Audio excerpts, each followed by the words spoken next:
Hello mga kasaging, week 10 na ta karon, another week, another cycle. Karon adlaw mga ground spray ta. Ako ipakita sa imo ang akong sticker nga gigamit. Sticker siya nga aduna na siya ay NPK. Kini nga sticker ganahan kay ko ani siya ha.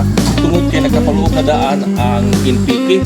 Katong mga ang ganahan ng buguna ko ini instead nga magamit ta og foliar fertilizer para sa tuang dahon, dili sa tuang sticker spray nga gamiton naa na siya ay NPK. Doon ta karon. Pero para matestingan na ito kung unsa siya kanindot, kining gabi akong ginagamit. Kay slide ba kining gabi? Kung okay na siya sa gabi, okay na po siya sa dahon sa saging.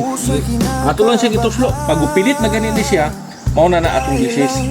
Mauna ang sticker akong gigamit. Ang BioStick, gikan sa Hapilit. Kining BioStick, nindot kayo siya.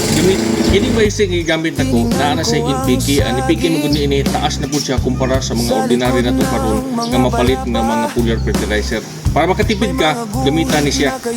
Para masiguro na to nga ma-mix yun ang ato ang chemicals with BioStick, panglas na to siyang i-mix, kini akong ginagamit na to nga electric. Bakit ba ako ang napili mo?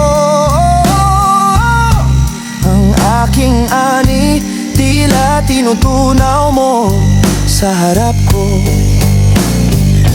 Oh, itong Sigatoka Blues, kay bigat sa bulsa.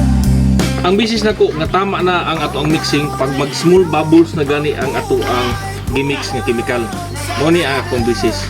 Kung gusto kang mo testing, PM lang ko para makita nimo, para mag-guide ka kung saan paghimo ni atong himo karon sa pag-mix chemical. Laga, kung hindi ang pangarap ko'y magiging abo na lang at lupa.